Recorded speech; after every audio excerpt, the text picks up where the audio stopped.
Hello student, good evening. सब लोग आ गए? हाँ, ठीक दिखाई पड़ रहा है। ठीक है, ठीक। सभी लोग आ गए? चलो, मैंने आपको आई थिंक थर्सडे को मेरी क्लास ली थी जिसमें स्ट्रक्चरल आइसोमेरिज्म के क्वेश्चंस कराए थे। क्वेश्चंस के द्वारा रिवीजन कराया था मैंने। फ्राइडे और मंडे को रिएक्शन मैकेनिज्म का रिवीजन था, जिसके लिए मैंने आपसे कहा था फिर कभी मैं करा दूंगा, मुझे कहीं बाहर जाना था। उम्मीद है तुम लोगों ने जो मैंने HW दिया था वो कर लिया होगा। और आज हम लोगों को हाइड्रोकार्बन का रिवीजन करना है, दैट इज एल्केन, एल्कीन और एल्काइन। कैसे कराएंगे रिवीजन, पहले वो सुन लो। आज से आपके पास एक पतली सी कॉपी बना लेना, मेरी बात ध्यान से सुनिएगा। पतली सी कॉपी में क्या होगा, जैसे ये कॉपी है। अब कॉपी, ये मान लो कॉपी है, ठीक है ना? छोड़ो, ये लोग की जल्दी कहाँ समझते हैं। ठीक है, ये कॉपी है बेटा आपकी। कॉपी के लेफ्ट वाले पेज पर जो मैं क्वेश्चन कराऊंगा आप वो लिखोगे, और राइट वाले पेज पर उस क्वेश्चन से रिलेटेड थ्योरी आप लिखोगे। ठीक है, फिर पन्ना पलटा, लेफ्ट वाले पेज पर मेरे क्वेश्चंस रहेंगे और राइट वाले पेज पर उससे रिलेटेड थ्योरी रहेगी। ठीक है, इससे क्या होगा, आपके शॉर्ट नोट्स जो है वो बहुत अच्छे से तैयार हो जाएंगे, और नीट में जो क्वेश्चन आएगा आई एम डैम श्योर आप बहुत अच्छा करके आओगे in organic reactions, that is alkane to aromatic compound. ठीक है, तो देखो बेटा जरा, आइए जरा काम चालू किया जाए। काम चालू करते हैं। जैसे ये आपके सामने क्वेश्चंस है, ये क्वेश्चंस है जो मुझे आपको कराने हैं, और आपका ऑलमोस्ट चैप्टर क्या हो जाएगा, कंप्लीट हो जाएगा। राइट, जैसे पहला क्वेश्चन आपके सामने है, 6:30 बजे 6:35 पर क्लास छूटती है बायो की, 10 मिनट बाद मेरी क्लास होगी। क्लोरीन HNu 1 मोल ए बना, ए ने aqueous QoS से रिएक्शन करके B बनाया, B concentrated H2SO4 170 degree Celsius C बना, और C HBr in presence of peroxide D बना। और यहां पे हम लोग राइट पेज में क्या करेंगे, रिलेटेड थ्योरी। टॉपिक क्या चल रहा है आज का, हाइड्रोकार्बन। लगभग मेरे पास 13 क्वेश्चन हैं, और हर क्वेश्चन में 4-4, 5-5 रिएक्शंस हैं। तो लगभग 13, लगभग मानो 13, 26, 13 को 52, लगभग 60 रिएक्शनें आपकी कवर हो जाएंगी। ठीक है, अब ये क्वेश्चन है, रिएक्टेंट दिया गया है और डिफरेंट रिएक्शन के द्वारा आपसे ABCD पूछा गया है। आप लोग देखिए, ये एल्केन दिया गया है, 3 कार्बन का एल्केन प्रोपेन होगा। ये आपने कराया है क्लोरीनेशन। क्लोरीनेशन का मतलब हो गया फ्री रेडिकल, ब्लू पेन दो जरा Ankit. This is what, this is free radical substitution. 1 mole का मतलब है एक सब्स्टिट्यूशन कराना है हमको। ये देखिए प्राइमरी कार्बन है और ये सेकेंडरी कार्बन है।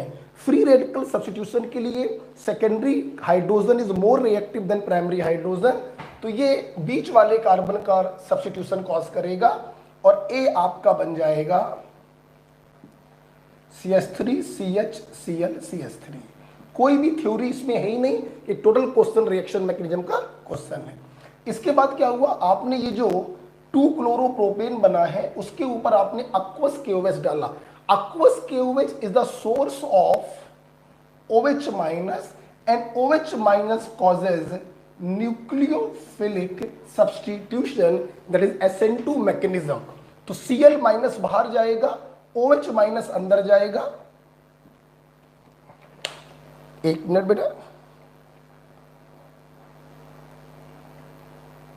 हेलो। हेलो। हाँ बेटा। सर नमस्ते। बेटा जल्दी से बात बताइए, मैं क्लास में हूँ, जल्दी से बोलिए। हाँ सर, वो PDF नोट चाहिए थे B ब्लॉक के। बेटा रुक जाइए, मैं क्लास में हूँ, अभी क्लास चल रही है, उसके बाद बात करेंगे। ठीक है, अब यहां पर क्या हुआ, OH माइनस Cl माइनस को रिप्लेस करेगा तो हमारा B क्या बन जाएगा, B हमारा बन जाएगा alcohol. This is the B। कौन सी रिएक्शन है, न्यूक्लियोफिलिक सब्स्टिट्यूशन है। Cl minus is the leaving group, OH minus is the incoming nucleophile. उसके बाद B के ऊपर आपने डाला है concentrated H2SO4 170 degree Celsius. This is the E1 elimination, dehydration होगा। जिस कार्बन पे OH है वो अल्फा और उसके दोनों तरफ वाले कार्बन बीटा, दोनों बीटा सेम है। अगर ये डिफरेंट होते तो सेट्ज़ेव रूल लगा देते, पुअर बिकम पुअरर। दोनों सेम है तो यहां से OH हटेगा और किसी एक बीटा कार्बन से H हटेगा तो C आपका क्या बन जाएगा, एल्कीन बन जाएगा। C आपका क्या हो गया, एल्कीन हो गया। दिस इज यूनिमोलिकुलर इलिमिनेशन, बोले तो डिहाइड्रेशन। अच्छा, अब ये जो आपकी प्रोपीन बनी है इसमें आपने HBr डाला है इन प्रेजेंस ऑफ पेरोक्साइड। आप सभी को मालूम है this is the example of free radical addition reaction. This is the example of free radical addition reaction और ये एंटी मार्कोनिकॉफ रूल को फॉलो करता है। एंटी मार्कोनिकॉफ रूल का मतलब है कि जो H प्लस है ये वहां पे जाएगा जहां हाइड्रोजन कम है और Br माइनस वहां पे जाएगा जहां पर हाइड्रोजन ज्यादा है। तो आपका D क्या होगा, आपका D होगा ये 1 bromo propane is the D। Okay, तो इस क्वेश्चन में कोई रिएक्शन नहीं आई है। ये पूरा क्वेश्चन रिएक्शन मैकेनिज्म का क्वेश्चन था, कोई भी थ्योरी आपके सामने नहीं आ पाई। Simple free radical substitution, then nucleophilic substitution, then unimolecular elimination and then free radical addition. This is A, this is B, this is C and this is what, D। Okay, उम्मीद है आपने लिख लिया होगा। हम लोग सेकंड क्वेश्चन की तरफ जा रहे हैं। सेकंड क्वेश्चन जैसा कि मैं देख पा रहा हूं इसमें मुझे आपको 3 चीजें पढ़ानी पड़ेंगी। आइए, तो सेकंड क्वेश्चन करने से पहले आइए जरा उसकी रिलेटेड थ्योरी देखा जाए। सेकंड क्वेश्चन करने से पहला हमें थ्योरी आपको पढ़ानी पड़ रही है हाइड्रोबोरेशन ऑक्सीडेशन। इसे शॉर्ट में हम लोग HBO मेथड भी कहते हैं। ठीक है, पहले क्वेश्चन में कोई भी थ्योरी नहीं बनी, ये पूरा क्वेश्चन रिएक्शन मैकेनिज्म पे आधारित था। दूसरा क्वेश्चन जैसा कि मैं देख पा रहा हूं इसमें 3 चीजें मुझे पढ़ानी है आपको, हाइड्रोबोरेशन ऑक्सीडेशन, ऑक्सीमर्क्यूरेशन डीमर्क्यूरेशन और oxidation of alkene and alkyne. ये 3 चीजें मुझे आपको पढ़ानी है। आइए जरा देखिए, हाइड्रोबोरेशन ऑक्सीडेशन क्या है, मैं सबसे पहले आपको बताना चाहूंगा। This is a type of syn addition. This is a type of syn addition. Next, addition of water according to anti-Markovnikov rule and without rearrangement.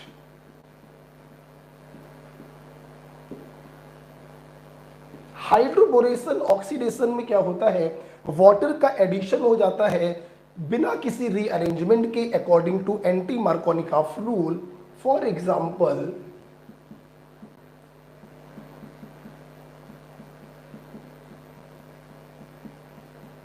ये मैंने आपको कोई एल्कीन दिया और मैंने इसका हाइड्रोबोरेशन ऑक्सीडेशन कराया। देखिए, हाइड्रोबोरेशन ऑक्सीडेशन 2 शब्दों से मिलकर बना है, एक हाइड्रोबोरेशन फॉलोड बाय ऑक्सीडेशन।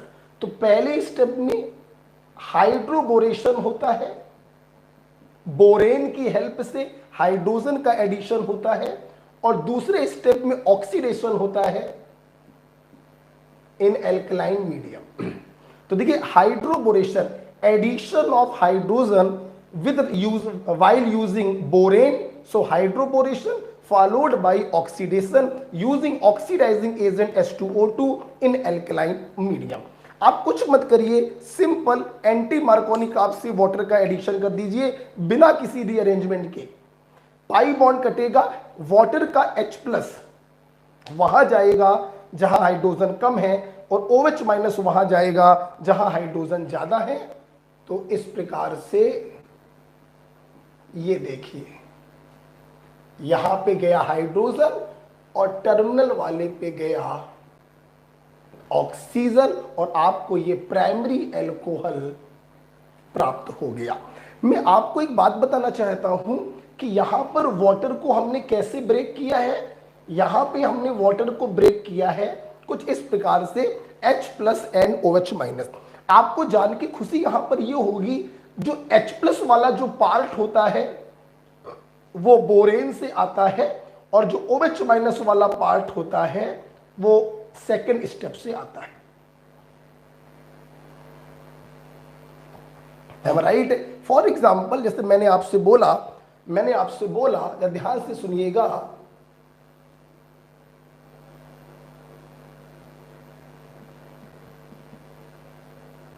ये दिया मैंने आपको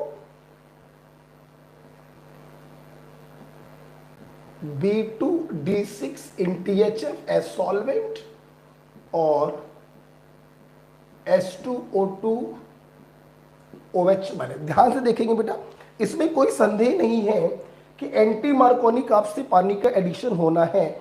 H वहां जाएगा जहां हाइड्रोजनों की संख्या कम है और OH वहां जाएगा जहां हाइड्रोजनों की संख्या ज्यादा है। एंटी मार्कोनिक ऑफ होना है। अब H आएगा कि D आएगा, तो बेटा D आएगा क्योंकि यहां पर D है, और OH आएगा कि OD आएगा, तो OH आएगा क्योंकि यहां पर OH है। अब देखिए, तो इस प्रकार से देखिए, तो ये तो CH3 पहले से था, D आ गया और यहां पर क्या आ गया बेटा, OH।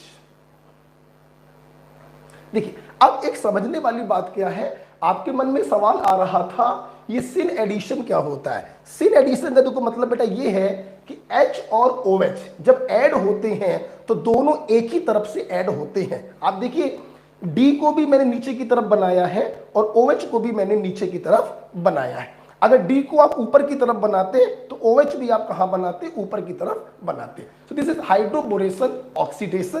पहला एग्जांपल मैंने लिया है आपका एल्कीन के ऊपर। अब दूसरा एग्जांपल मैं ले रहा हूं हाइड्रोबोरेशन ऑक्सीडेशन का एल्काइन के ऊपर। सिन एडिशन होता है, एंटी मार्कोनिक ऑफ के अकॉर्डिंग वाटर का एडिशन होता है। जरा अगला एग्जांपल देखते हैं। मैंने प्रोपाइन ले लिया और अब मैं लिख नहीं रहा हूं, शॉर्ट में लिख रहा हूं हाइड्रोबोरेशन ऑक्सीडेशन। आपने को क्या करना है, आपको वाटर का एडिशन कराना है according to anti Markovnikov rule. तरीका फिर वही है, एक पानी कट एक बॉन्ड कटा, H वहां जाएगा जहां हाइड्रोजन कम है, OH वहां जाएगा जहां हाइड्रोजन ज्यादा है। तो आप देखिए, आपका ये बनेगा।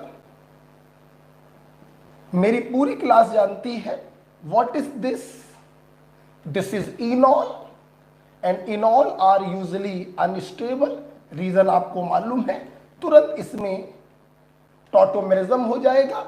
H जाएगा यहां पे, डबल हो जाएगा सिंगल, सिंगल हो जाएगा डबल, टॉटोमेरिज्म आप पढ़ चुके हो। और इस प्रकार से देखिए एल्डिहाइड का फॉर्मेशन हो जाएगा। इज इट क्लियर बेटा। मान लीजिए ये तो आपके पास टर्मिनल एल्काइन थी। टर्मिनल एल्काइन का मतलब होता है जिसका ट्रिपल बॉन्ड टर्मिनल पोजीशन पर हो। मान लीजिए कोई हम इंटरनल एल्काइन ले लें, ये देखिए ये इंटरनल एल्काइन है। यहां पर हमने हाइड्रोबोरेशन ऑक्सीडेशन करने को कहा, तरीका वही है, सिमिट्रिकल है। किसी को भी H दे दो, किसी को भी OH दे दो।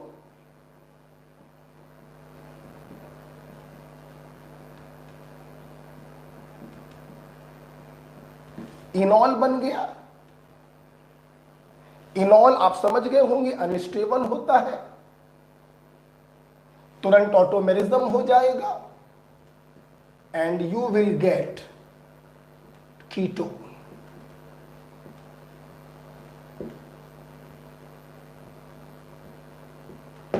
you will get ketone. Hydroboration oxidation, ठीक है, ये हमने आपको बताया. HBO प्रोसेस, एल्कीन हो या एल्काइन हो कोई फर्क नहीं पड़ता है. एंटी मार्कोनिक ऑफ से वाटर का एडिशन होता है और H वाला पार्ट बोरेन से आता है और OH वाला पार्ट ऑक्सीडाइजिंग एजेंट से आता है. राइट. आफ्टर हाइड्रोबोरेशन ऑक्सीडेशन, देखिए बहुत सारी बातें और भी होती हैं, बट आप ये मान के चलिए कि मैं मैक्सिमम पार्ट आपका कवर अप कर दूंगा. सिन एडिशन होता है, ये ध्यान रखिएगा. नेक्स्ट दूसरा बेटा है ऑक्सी मर्क्यूरेशन, डीमर्क्यूरेशन. शॉर्ट में लिखते हैं OMD, ऑक्सीमर्क्यूरेशन, डीमर्क्यूरेशन. देखिए यहां पर क्या होता है, ये हाइड्रोबोरेशन ऑक्सीडेशन का थोड़ा उल्टा हो जाता है. मतलब यहां पर एडिशन ऑफ वाटर है according to Markovnikov rule without rearrangement. ये कॉमन बात है दोनों में.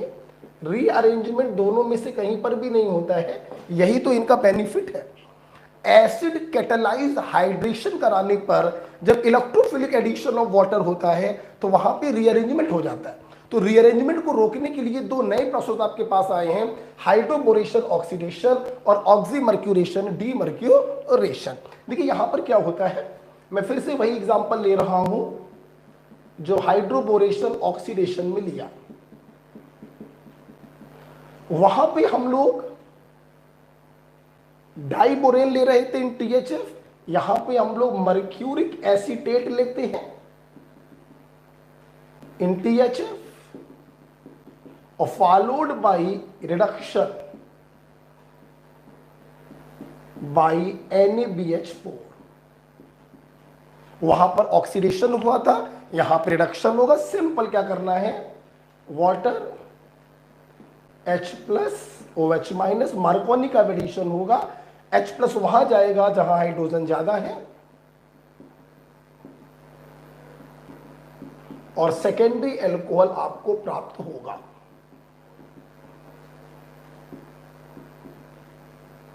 इज इट क्लियर बेटा? अच्छा, अब मान लीजिए यहां पर हम एल्काइन का केस ले लेते हैं. ऑक्सीमर्क्यूरेशन डीमर्क्यूरेशन में एक एग्जांपल हम लोग एल्काइन का ले लेते हैं. एल्काइन में एक बात ध्यान रखिएगा, इतना पूरा रिएजेंट लिखना जरूरी नहीं होता है. यहां पर कभी कभी इसको ऐसे लिख देते हैं 1% HgSO4 and H2SO4, या कभी कभी ध्यान रखिएगा सिर्फ इतना लिखकर आता है Hg+2. तो कभी कभी सिर्फ Hg+2 लिख के आता है या कभी कभी HgSO4 H2SO4 1% पूरा लिख कर आता है. मतलब वही है, ऑक्सीमर्क्यूरेशन डीमर्क्यूरेशन वाटर का एडिशन होगा according to Markovnikov rule. मतलब ये बॉन्ड कटेगा, H जाएगा यहां, OH जाएगा यहां पर. ध्यान देखो सब लोग, यहां पे OH, यहां पर H. आप देख सकते हैं ये क्या बन गया है, ये इनॉल बन गया, अनस्टेबल होगा, तुरंत ऑटोमेरिज्म हो जाएगी और इस प्रकार से कीटोन का फॉर्मेशन हो जाएगा. क्लियर बेटा? देखिए कुछ लोग, जैसे मैं तो ऐसे पढ़ा देता हूं, कभी कभी किताबों में आपको ऐसे लिखा मिल सकता है कि यहां पर 2 पाई बॉन्ड होते हैं तो 2 बॉन्ड ब्रेक करो, यहां पर 2 H+ आएंगे, यहां पर 2 OH- आएंगे. अब एक कार्बन पर 2 OH- अनस्टेबल होगा, पानी निकल जाएगा, ये बन जाएगा. तो कभी कभी क्या होता है, एक बॉन्ड ब्रेक करके इनॉल बनाते हैं और इनॉल का टॉटोमेरिज्म करके कीटोफॉर्म बना लेते हैं. और कभी कभी क्या होता है, सीधे क्या करते हैं ये लोग, इसमें 2 वाटर को ऐड करा देते हैं, मतलब 2 पाई बॉन्ड ब्रेक कर देते हैं और ये बन जाता है जेमडाइऑल. जो अनस्टेबल होता है, एक ही कार्बन पर 2 OH अनस्टेबल है, तुरंत क्या होगा, वाटर निकल जाएगा और ये वाला प्रोडक्ट आपका बन जाएगा। तो जैसे चाहो आप वैसे बना सकते हो। 1 मोल पानी को ऐड कराओगे मार्कोनिक आप से तो इनॉल बनेगा जो टॉटोमेराइज होकर कीटो बनाएगा। 2 मोल पानी ऐड कराओगे तो वाटर मॉलिक्यूल निकालकर फिर आप इस फॉर्म के पास आएंगे। ओके होगी बात। अच्छा, इसी में एक एग्जांपल और करा देते हैं हम आपको। देखिए, ये आपने क्या लिया था, ये आपने लिया था टर्मिनल एल्काइन। क्या लिया बेटा आपने, टर्मिनल एल्काइन। अब मान लीजिए हम आपसे ले लें इंटरनल एल्काइन।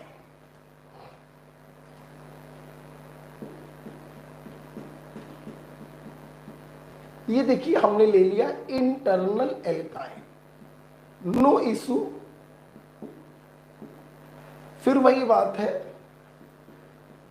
Hg+2 से कराएंगे। देखिए आप चाहे 1 पाई बॉन्ड को तोड़ के बना लो, चाहे 2 पाई बॉन्ड को तोड़ के, चलो मैं इस बार 2 पाई बॉन्ड को तोड़ के बना रहा हूं। ध्यान से मेरी बात सुनिएगा।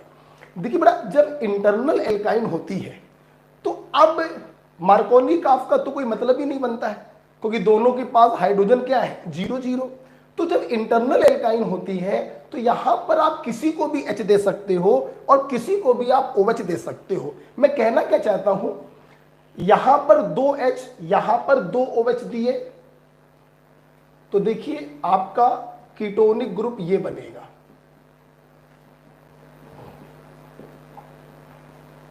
और अगर आपने रिवर्स किया, यहां पर 2H और यहां पर 2 OH दिए तो आपका कीटोनिक ग्रुप CH3 के बगल में आएगा। तो ध्यान दो बेटा, अगर मान लो ये क्वेश्चन आए, ऑप्शन ए हो, ये ऑप्शन बी हो और सी में लिखा हो बोथ ऑफ दी, तो ध्यान रखिएगा हम लोग इंटरनल एल्काइन के केस में बोथ ऑफ दीज को टिक करते हैं। We will get mixture of both, we will get mixture of both. जबकि यहां पर देखिए टर्मिनल एल्काइन में कोई प्रॉब्लम नहीं है, मार्कोनिक ऑफ आराम से लग रहा है, यहां पे मार्कोनिक ऑफ नहीं लग पा रहा है, इसलिए दोनों प्रकार के कीटोन हमको लगभग बराबर मात्रा में प्राप्त होते हैं। अब मान लीजिए बोथ वाला ऑप्शन ना हो तो क्या करें, सुन लो बेटा। अगर बोथ वाला ऑप्शन है, ध्यान देना बेटा, हमने कहा एक को H देना है, एक को OH देना है। सोचो OH माइनस वहां जाएगा ना जिस कार्बन पे प्लस चार्ज होगा। सुनना, अगर मिक्सचर ऑफ बोथ वाला ऑप्शन है, ध्यान दे बेटा, सोचो एक बार इस पर प्लस है, एक बार इस पर प्लस है। आप ये बताओ ज्यादा स्टेबल कौन सा कार्बोकेटाइन होगा, ये वाला। This is more stable carbocation. इसके ध्यान से मेरी बात सुनिएगा, चूंकि ये मोर स्टेबल कार्बोकेटाइन है तो OH माइनस इस वाले प्लस पर जाना ज्यादा पसंद करेगा। कहने का मतलब ये है, अगर मिक्सचर ऑफ बोथ ऑप्शन में ना हो तो ये वाला हो जाएगा मेजर और ये वाला हो जाएगा माइनर। आपको मैकेनिज्म पढ़ने की कोई जरूरत ही नहीं पड़ी है, हमने सिंपल आपको रफली स्टाइल में बता दिया। अगर मिक्सचर ऑफ बोथ का केस ना हो तो जो कार्बोकेटाइन ज्यादा स्टेबल आपको दिखाई पड़ रहा है उस पर OH भेजिएगा तो मेजर वाला प्रोडक्ट आपको मिल जाएगा। क्लियर बेटा। एक एग्जांपल और देख लेते हैं। मैंने एल्कीन और एल्काइन दोनों के केस करा के दिखाए आपको। मान लीजिए मैं आपको ये दे देता हूं,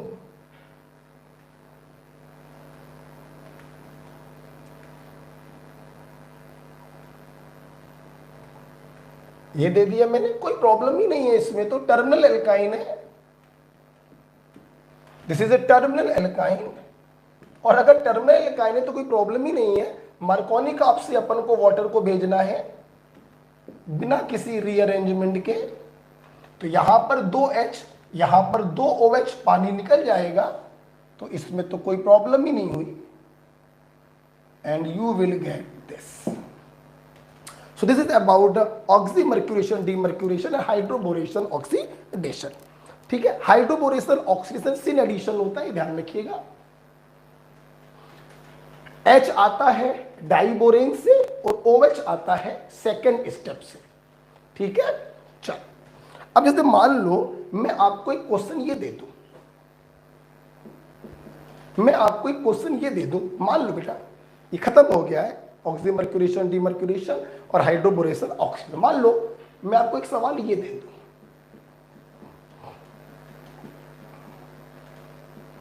ठीक है, और जब ध्यान से मेरी बात सुनिएगा,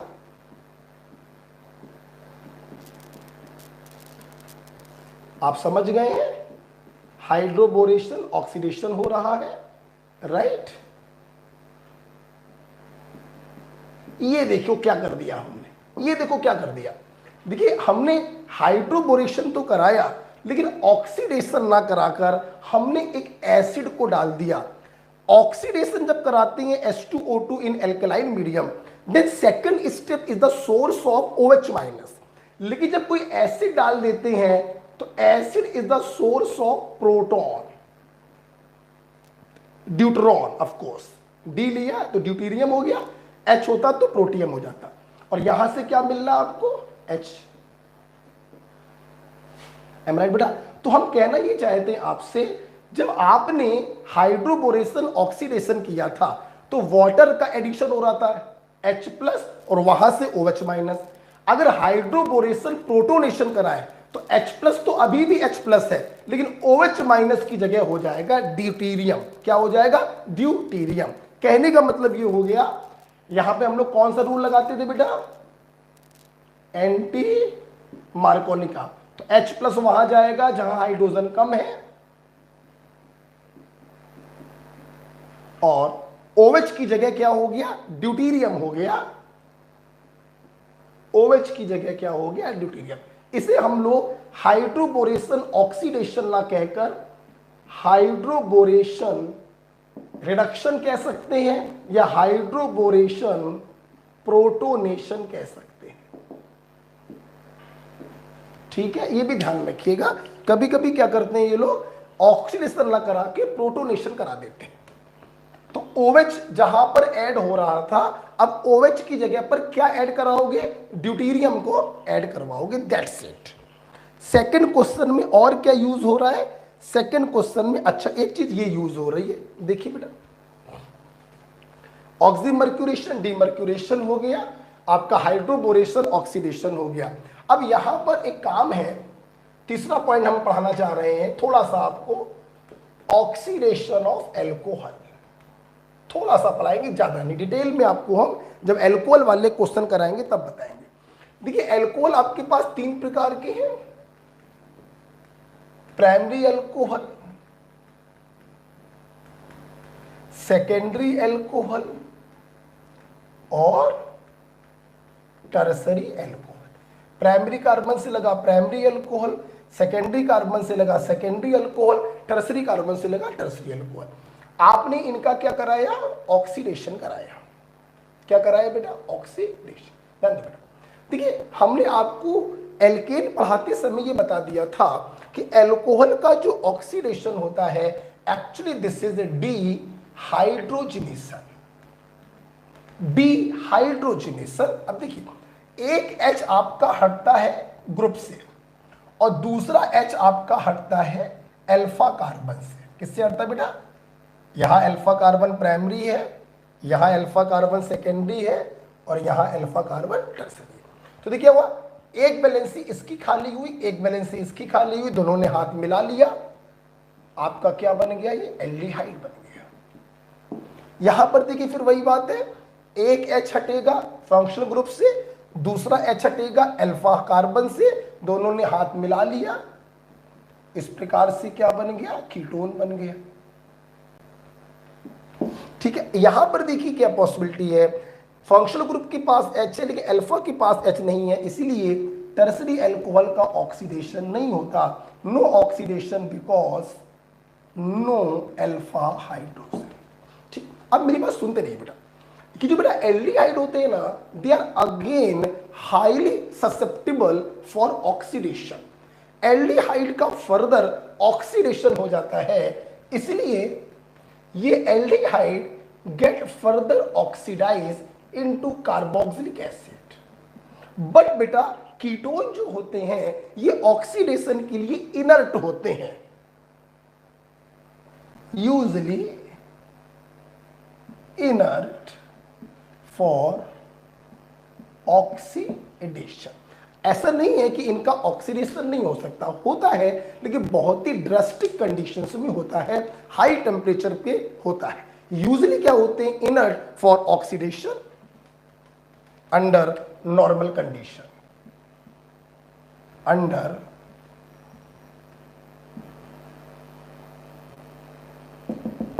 नॉर्मल कंडीशन। देखिए बेटा बात क्या होती है, अगर प्राइमरी अल्कोहल में माइल्ड ऑक्सीडाइजिंग एजेंट डालते हो तो रिएक्शन एल्डिहाइड पे स्टॉप हो जाती है, और अगर स्ट्रॉन्ग ऑक्सीडाइजिंग एजेंट डालते हो तो रिएक्शन एसिड पर स्टॉप होती है।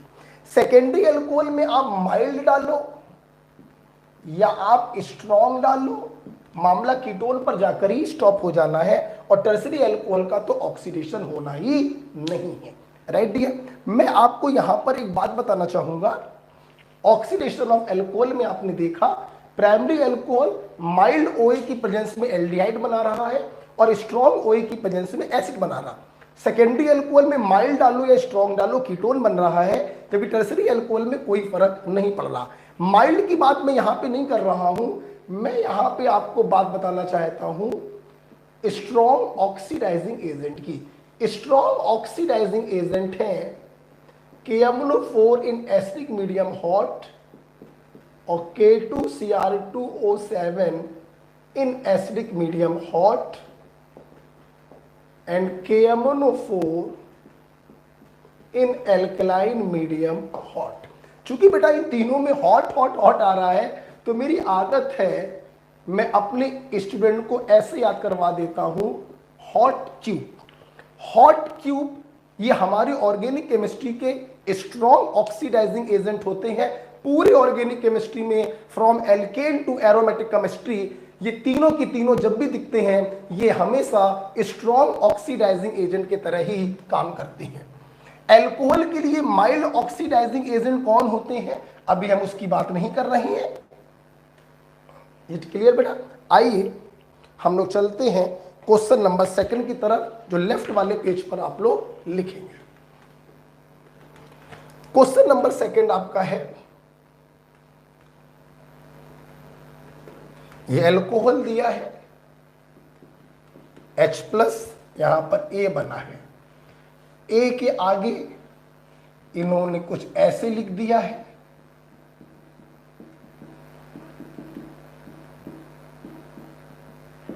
यहां पे इन्होंने B बना दिया है, इसको मैं रब कर सकता हूं,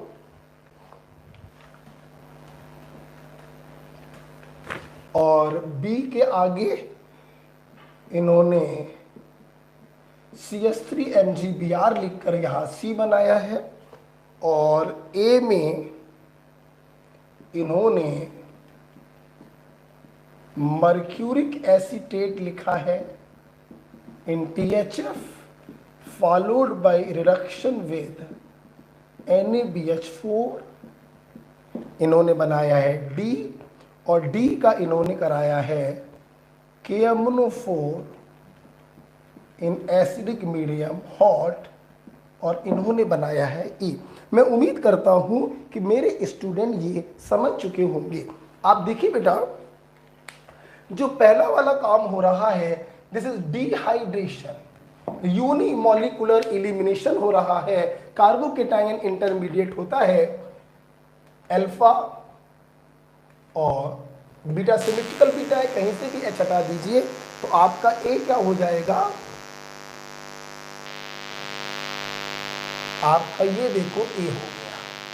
ठीक, अब A का इन्होंने कराया है hydroboration followed by oxidation, anti markovnikov का addition of water. Listen to me dear, मैं अक्सर देखता हूँ बच्चे कंफ्यूज हो जाते हैं कि हाइड्रोबोरेशन ऑक्सीडेशन में मार्कोनी काफ था कि एंटी मार्कोनी काफ था, ऑक्सीमर्क्यूरेशन डीमर्क्यूरेशन में मार्कोनी काफ था कि एंटी मार्कोनी काफ था। मेरा कहना है, मैं ऐसे याद करवाता हूँ आपको, परऑक्साइड जहां पे आ रहा है तो आपको मालूम है कि परऑक्साइड की प्रेजेंस में एंटी मार्कोनी काफ एडिशन लगता है, इसलिए हाइड्रोबोरेशन ऑक्सीडेशन में एंटी मार्कोनी काफ है और ऑक्सीमर्क्यूरेशन डीमर्क्यूरेशन में मार्कोनी काफ है। शायद, हाँ लिखने में गलती हुई है बेटा, एक मिनट रुक जाना जरा, मेरे ख्याल से ओके, हाँ just listen to me.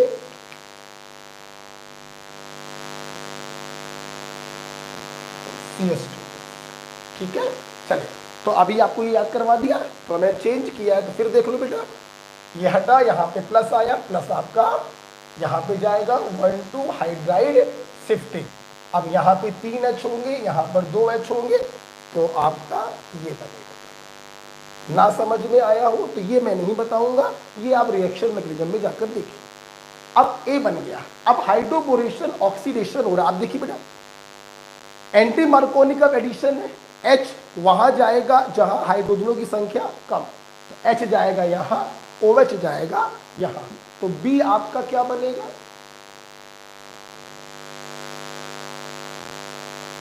B आपका ये,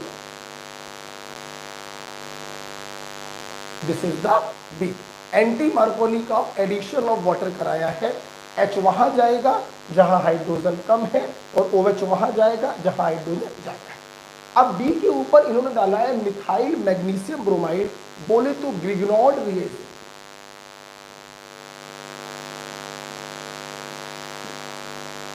हाइड्रोकार्बन जरा खत्म हो जाए, फिर मैं आपको ग्रिग्नॉड रिएजेंट की सारी रिएक्शनें एक पेज पर लिखवाऊंगा।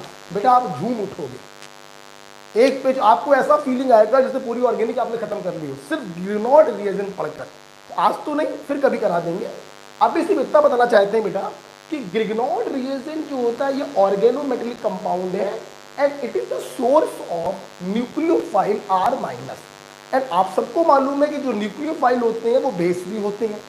यहां पर अगर देखें, ये जो B आपने बनाया है इसके पास एल्कोहल है, एल्कोहल का मतलब इसके पास एसिडिक हाइड्रोजन है, तो ये ग्रिग्नॉड रीजन का क्या करेगा, R- इस H+ को लेकर एल्केन के रूप में अलग हो जाएगा। तो what is C? C is methane. What is C? C is methane. Am I right? मैं चाहूंगा कि मेरे स्टूडेंट राइट पेज पर पहुंचे, रिलेटेड थ्योरी, रिलेटेड थ्योरी में मेरे बच्चे पहुंचे और देख लें ग्रिग्नॉड रिएजेंट RMgS, इसकी रिएक्शन जब हम लोग कंस से कराते हैं, कंस का मतलब है ट्रिपली बॉन्डेड कार्बन से लगा हाइड्रोजन, या ऑक्सीजन से लगा हाइड्रोजन, या नाइट्रोजन से लगा हाइड्रोजन, या सल्फर से लगा हाइड्रोजन, तो ये होता है प्लस और इन सबके ऊपर होता है minus, and this is the source of R-। R- H+ को लेकर एल्केन के रूप में अलग हो जाता है, और बचा हुआ पार्ट बची हुई चीज से जाकर अटैच हो जाता है। आप जोड़ना चाहो तो जोड़ के लिख दो। हमारी ऑर्गेनिक में साइड प्रोडक्ट की कोई वैल्यू नहीं होती है, इसलिए आप लिखना चाहो तो आप लिख दो। ये ट्रिपली बॉन्डेड है,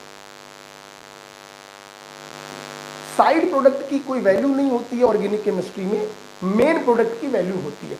देखो बेटा क्या होगा, ये R- क्या करेगा, B के पास जो एसिडिक हाइड्रोजन है उसको लेकर एल्केन के रूप में अलग हो जाएगा। रिलेटेड थ्योरी में ये वाला पॉइंट आपको मेंशन करना है, ठीक है। अब हम लोग वापस आते हैं, ऑक्सीमर्क्यूरेशन डीमर्क्यूरेशन। ए में वाटर का एडिशन होना है अकॉर्डिंग टू मार्कोनी का रूल, H यहां जाएगा और OH वहां जाएगा।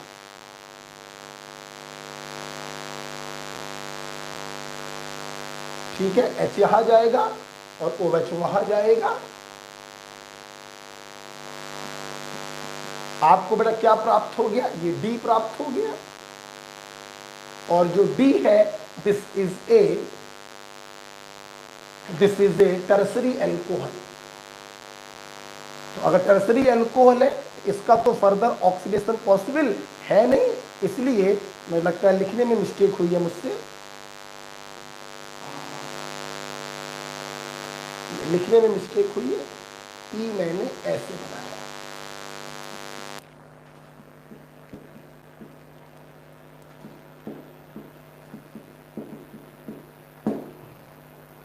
ठीक है, आइए सारे हो गए। अब अपन को क्या बनाना है, ई।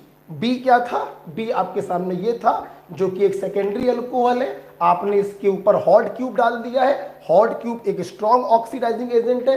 एक एच यहां से हटेगा, एक एच यहां से हटेगा और यहां पे डबल बॉन्ड आ जाएगा।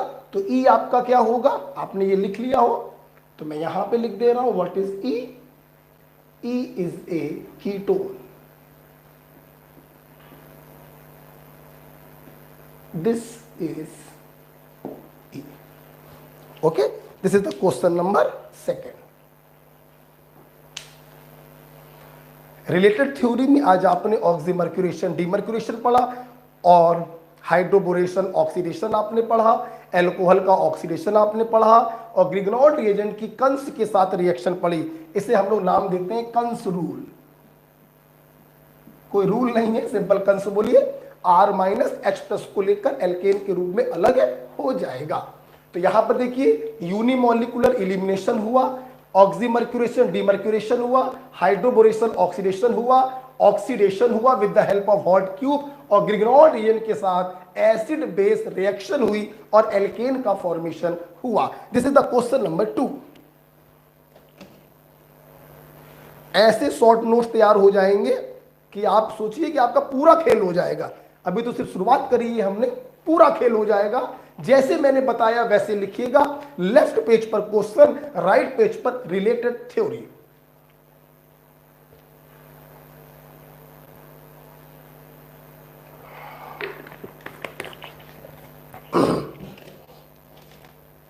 अब हम लोग बेटा आगे जा रहे हैं।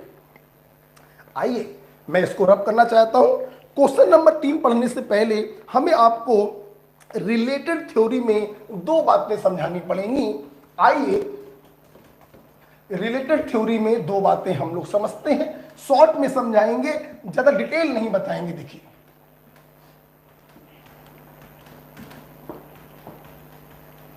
देखिए अभी बहुत सारे क्वेश्चन हैं, 13 बने हुए हैं। देखिए पूरा पन्ना है और ये है, अभी 2 ही सवाल हो पाए हैं।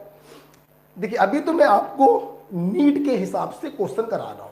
मुझे व्हाट्सएप करिएगा, क्या आप और जैसे मैं क्लास में पढ़ाता हूं काफी हाई लेवल पे जाकर, क्या आप वो क्वेश्चन करना चाहेंगे? अगर यस तो मैं अगली सीट वो भी आपको सॉल्व करा दूंगा। अभी मैं नीट को लेके चल रहा हूं। तो क्वेश्चन नंबर 3 करने से पहले आइए हुजूर हम लोगों को एक पॉइंट पढ़ना है, डी कार्बोक्सिलेशन। रिलेटेड थ्योरी में आइए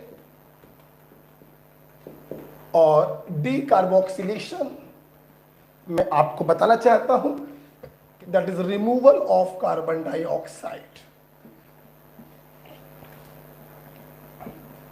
डी माने हटाना, कार्बोक्सिलेशन माने CO2 को, तो removal of carbon dioxide, this is RCOOH।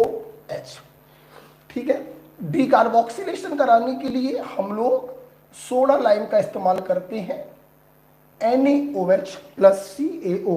हम सोडा लाइम का इस्तेमाल करते हैं फॉर डी कार्बोक्सिलेशन। देखिए डी कार्बोक्सिलेशन में मैं बहुत कुछ बताता हूं, ठीक है। अब कार्बेनाइन मैकेनिज्म भी होती है और 6 मेंबर्ड की ट्रांजिशन स्टेट भी बनती है। अब वो सब बेटा मत करो, हम अब ऐसे समय पर खड़े हैं जिस समय पर हमें अपने नीट को ही देखना है, हमें IIT मेंस या एडवांस को नहीं देखना है, हमें सिर्फ फोकस करना है नीट के ऊपर। तो अंदर नहीं घुसेंगे, हम सरफेस पे आपको आपका काम करवाने जा रहे हैं। देखिए सबसे सिंपल तरीका क्या होता है, आपने CO2 को हटाया, RH, एल्केन का फॉर्मेशन हो गया। सिंपल, एक कार्बन कम का एल्केन बन जाता है। यहां पे अगर कार्बनों की संख्या n है तो यहां पर कार्बनों की संख्या n-1 हो जाती है। एक सिंपल तरीका ये हो गया। अब दूसरी बात मेरी सुनना बेटा, ऐसा नहीं है कि यहां पर एसिड लिखा है तो ही ये डीकार्बोक्सिलेशन होगा। अगर यहां पर एसिड के स्थान पर उसका सोडियम सॉल्ट लिखा हुआ है, देखिए प्रोडक्ट तो भी यही बनना है एल्केन। कैसे बनना है तो अब जरा समझ लीजिए थोड़ा सा। देखिए अगर आप एसिड को भी लेते हैं तो भी ये एसिड सर्वप्रथम NaOH से रिएक्शन करके अपना सोडियम सॉल्ट ही बनाता है। बनना तो पहले सोडियम सॉल्ट ही है। फिर क्या होता है, कुछ इस प्रकार से, ध्यान दो बेटा, इस प्रकार से Na2CO3 अलग हो जाता है और ये वाला H जो है वो यहां पर आ जाता है और एल्केन का फॉर्मेशन हो जाता है। इस मिक्सचर को बेटा हम लोग कहते हैं सोडा लाइम। बहुत इंपॉर्टेंट है, जहां बैठे हो 2 बार बोलो सोडा लाइम, बोलो सोडा लाइम। कंपोजिशन बोलो NaOH plus CaO। NaOH plus CaO is soda lime used for removal of carbon dioxide. Acid लो या उसका सोडियम सॉल्ट लो, तरीका एक ही है, 20 से CO2 को हटाओ और एक कार्बन कम का एल्केन बना दो। देखिए बेटा बहुत सारी बातें हैं, ये वाला HB यहां आता है और ये वाला HB यहां आता है, बातें बहुत सारी हैं, इसलिए अभी उन चक्कर में हमें घुसना नहीं है। हमें अपनी नीड को ध्यान में रखकर बात करनी है कि कार्बोक्सिलिक एसिड हो या उसका सोडियम सॉल्ट हो, सोडा लाइम अगर डालोगे एक कार्बन कम का एल्केन बनेगा। अच्छा, यहां पर मैं एक बात आपको बताना चाहता हूं, बीटा कीटो एसिड, उससे पहले इसका एग्जांपल देख लें, एक एग्जांपल देख लो बेटा। मान लो एग्जांपल ले लेते हैं फिर आगे बढ़ते, ये ले लो या 2COOH लगा दो। रिंग से किसी सब्स्टिट्यूएंट को लगाने का मतलब होता है ये ऑर्थो मेटा या पैरा कहीं पर भी हो सकता है।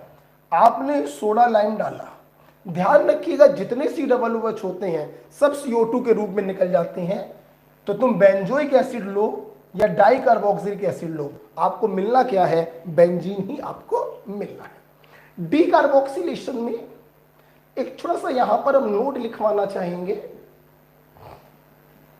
नोट क्या है, नोट है beta keto acid, that is, ध्यान से देखेंगे,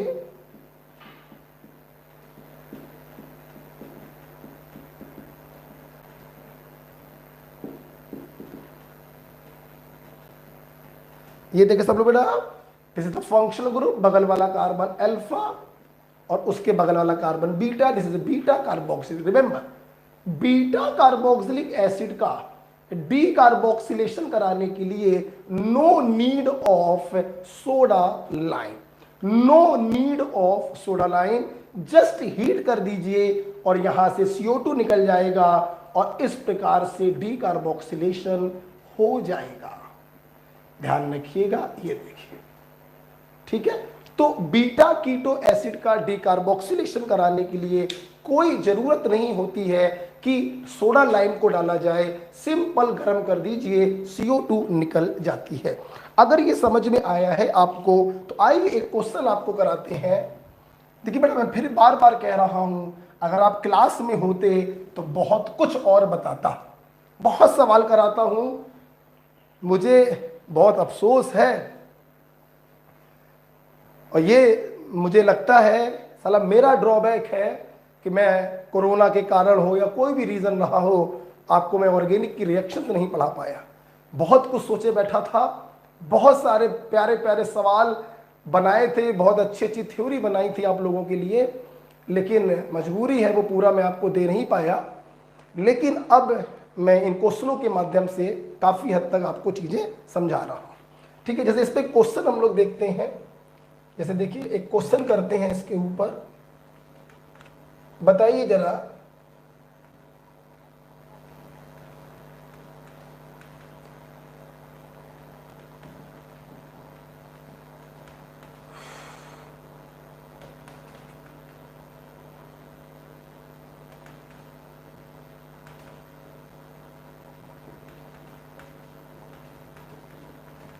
ये दे दिया मैंने,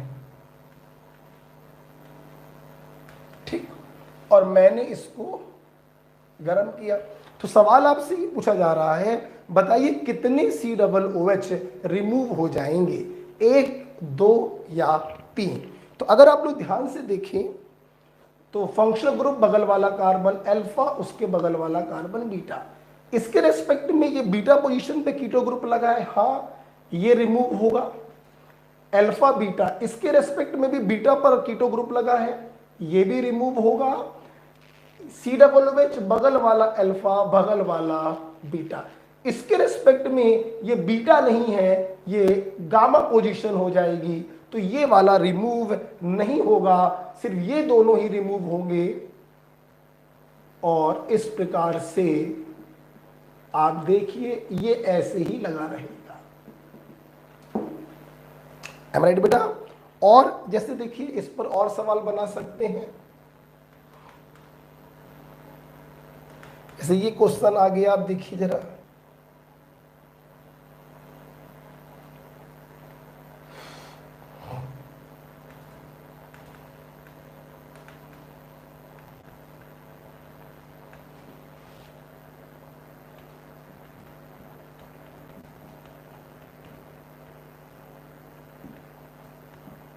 ये क्वेश्चन आ गया। अभी अभी मैंने आपको बताया था aqueous KOH is the source of nucleophile OH minus, nucleophile, और यहां पर लीविंग ग्रुप है Cl माइनस, दोनों को हटाएगा और ये देखिए आपका जेम डाइऑल बन गया। आपको मालूम है ये अनस्टेबल होता है, तुरंत क्या निकल जाएगा, वाटर मॉलिक्यूल निकल जाएगा, और अगर वाटर मॉलिक्यूल निकल गया तो ये कीटोन में बदल जाएगा। तो ये आपका प्रोडक्ट बन गया पहली रिएक्शन का। मतलब अगर आप इसके ऊपर aqueous KOH डालोगे तो आपको ये प्रोडक्ट प्राप्त होगा। अब आपने इसको क्या कर दिया है, आपने इसको गर्म कर दिया है, तो गर्म करने पे क्या होगा, alpha beta, beta keto acid है, डिकार्बोक्सिलेशन हो जाएगा, no need of soda lime, और साइक्लोहेक्सेनोन आपको प्राप्त होगा। This is the final product. Okay, I hope आपको डिकार्बोक्सिलेशन समझ में आया। रिलेटेड थ्योरी में एक पॉइंट और लिखा हुआ है, फिर हम आपको तीसरा क्वेश्चन कराएंगे, दैट इज कोलवेज इलेक्ट्रोलिसिस।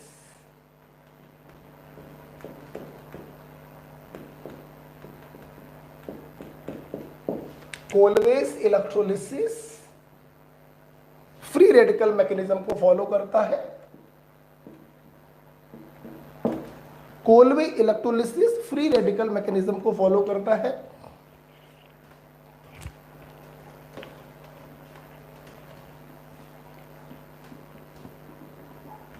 देखिए बेटा, कोलवे इलेक्ट्रोलिसिस से हम एल्केन, एल्कीन, एल्काइन तीनों बना सकते हैं। नजरें आपके सामने होनी चाहिए। For example,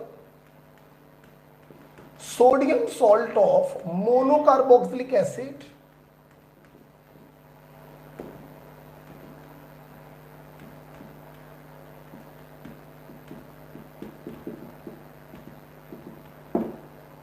sodium salt of saturated dicarboxylic acid,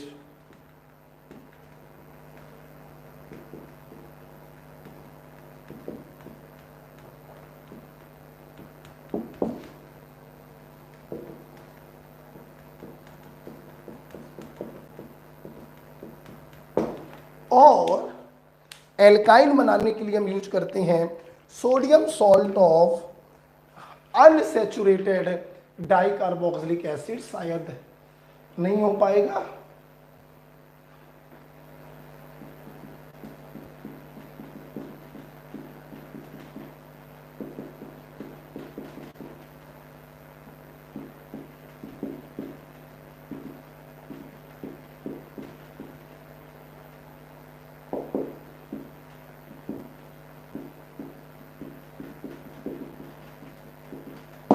ध्यान से बेटा देखिए, sodium salt of monocarboxylic acid, ये एसिटिक एसिड का सोडियम सॉल्ट है। It is simple. ये तो मैंने इसका वो लिख दिया है कि हमें चाहिए क्या होता है, ठीक है, चाहिए क्या होता है। अब हमने एग्जांपल के तौर पे क्या लिया है, सोडियम एसीटेट। हमने एग्जांपल के तौर पे क्या लिया है, सोडियम एसीटेट लिया है, ठीक। अब हमने ये तो लिख दिया कि हमें एल्कीन बनाने के लिए चाहिए क्या होता है, sodium salt of saturated. Saturated का मतलब है कार्बन कार्बन मल्टीपल बॉन्ड नहीं होना चाहिए, एंड डाई कार्बोक्सिलिक एसिड। अब हमने एग्जांपल क्या लिया है, हमने एग्जांपल लिया है सोडियम सक्सीनेट, सक्सिनिक एसिड का सोडियम सॉल्ट लिया है।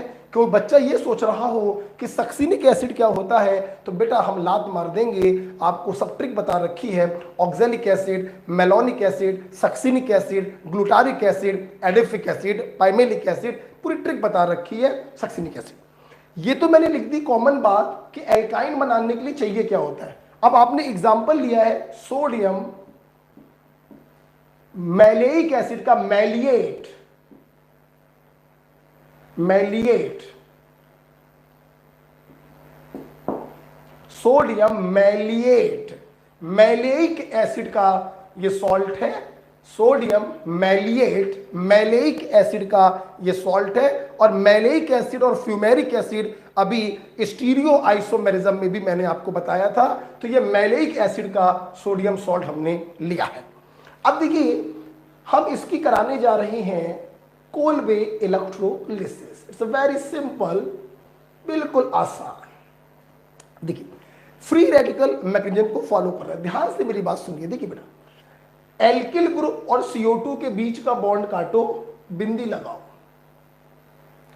एल्किल ग्रुप और CO2 के बीच का बॉन्ड काटो, बिंदी लगाओ। बोलो जहां बैठे हो, एल्किल ग्रुप और CO2 के बीच का बॉन्ड काटो, बिंदी लगाओ। बिंदी का मतलब फ्री रेडिकल। अब आपको मालूम है free radical highly reactive species होती है। ये एक फ्री रेडिकल दूसरे फ्री रेडिकल से कंबाइन कर जाता है और एक स्टेबल मॉलिक्यूल एल्केन का फॉर्मेशन कर लेता है। 2 मोल CO2 अलग हो जाता है और 2 मोल सोडियम अलग हो जाता है।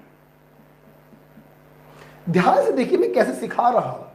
अब आपको मालूम है sodium is a highly reactive metal और इलेक्ट्रोलिसिस आपने एक्वस मीडियम में कराया होगा, मतलब जहां पर पानी भी पड़ा होगा। क्या पड़ा होगा? पानी पड़ा होगा। ये सोडियम पानी को डिकम्पोज करेगा, अपना हाइड्रोक्साइड बनाएगा और हाइड्रोजन गैस को रिलीज करेगा। एक सोडियम एक पानी से रिएक्शन करेगा, एक NaOH और आधा मोल हाइड्रोजन निकालेगा।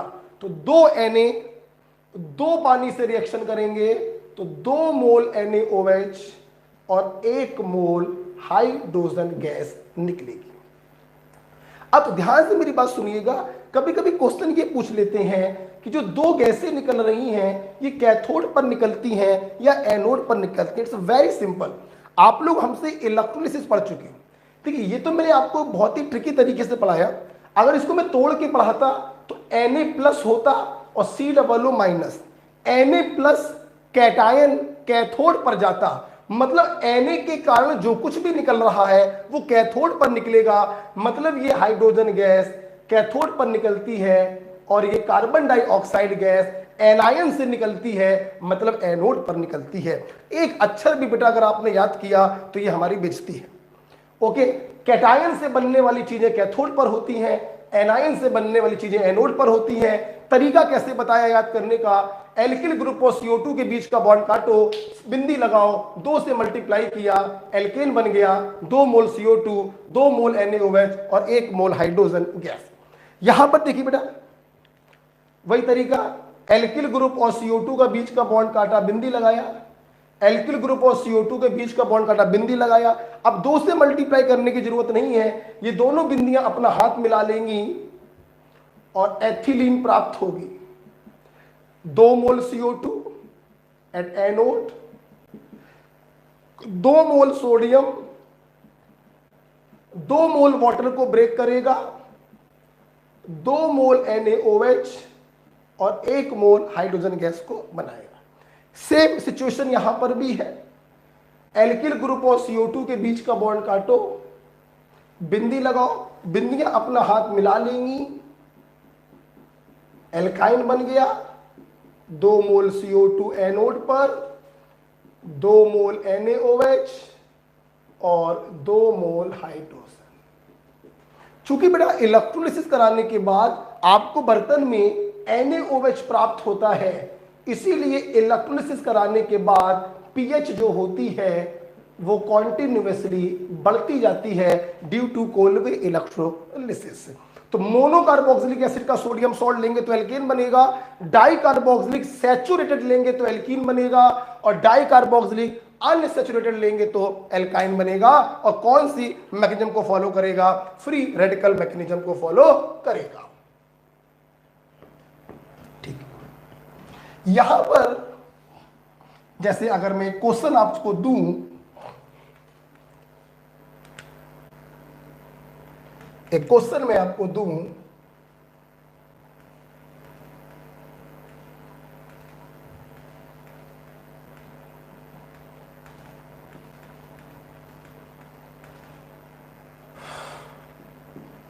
कोलवे इलेक्ट्रोलिसिस, आप देखिए बॉन्ड काटा बिंदी लगाया, बॉन्ड काटा बिंदी लगाया। अब अक्सर बच्चे क्या करते हैं, दोनों बिंदियों के हाथ आपस में मिला देते हैं।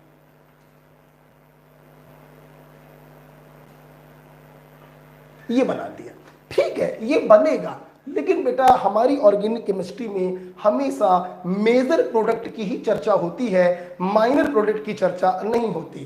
This is the Dewar structure of benzene. आपने पढ़ा होगा बेंजीन के कैकुल स्ट्रक्चर और डेवर स्ट्रक्चर। ये डेवर स्ट्रक्चर है, जबकि मोस्ट स्टेबल स्ट्रक्चर बेंजीन का होता है कैकुल स्ट्रक्चर। इसी देखिए क्या होगा, आपने बॉन्ड काटा, बिंदी लगाया, एक कार्बन इस पर फ्री रेडिकल, दूसरे जुड़ा सिंगल से, दूसरे और तीसरे के बीच में डबल बॉन्ड, सिंगल हो जाएगा डबल, डबल हो जाएगा सिंगल, और ये अनपेड इलेक्ट्रॉन पहले से पहुंच जाएगा तीसरे के पास।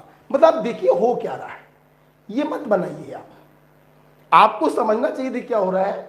ये बिंदी तो यहीं पर है, वो डबल हो जाएगा सिंगल, सिंगल हो जाएगा डबल, और बिंदी पहले से चली गई तीसरे के पास। अब ये दोनों कार्बन अपने हाथों को मिला लेंगे, और इस प्रकार से डेवर स्ट्रक्चर देखिए नहीं बन रहा है, इस प्रकार से कैकुल स्ट्रक्चर बन रहा है benzene. This is your answer. Okay, so इस प्रकार से हम लोग, ये बड़ा बढ़िया क्वेश्चन था, ये एलएन के टेस्ट पेपर में पूछा गया था, एक बढ़िया सवाल था कि रेजोनेंस कराते हुए हम लोग यहां पे लेके आएंगे, फिर ये दोनों अपने अपने इलेक्ट्रॉनों का साझा करेगा और बेंजीन का फॉर्मेशन होगा। सो this is about the Colway electron. इसमें बहुत सारे सवाल बना सकता हूं, बट ये आपका काफी हो गया। अब आइए हम क्वेश्चन नंबर 3 देते हैं, आप लोग कर कर दिखाइएगा। रिलेटेड थ्योरी खत्म होती है। क्वेश्चन नंबर 3, ये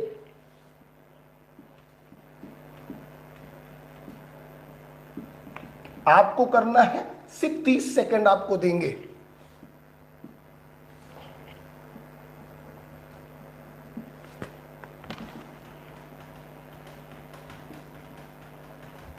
सिर्फ 30 सेकंड आपको देंगे।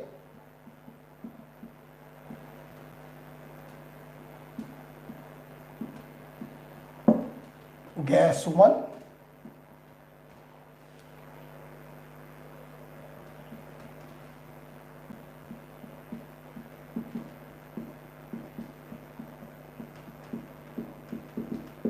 इलेक्ट्रोलिसिस, गैस 2 प्लस गैस 3, ये कैथोड पर है, ये एनोड पर। बताइए, gas C plus gas T plus, चले gas C plus gas D, और एक और कर देते हैं गैस 4। ठीक है, 30 सेकंड आपको दे रहे हैं, जल्दी करिए।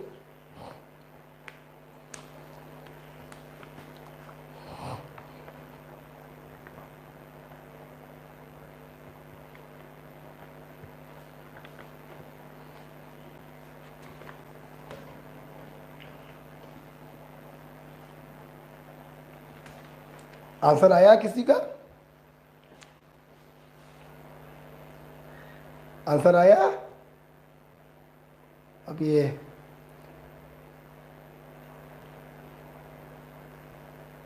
चलो,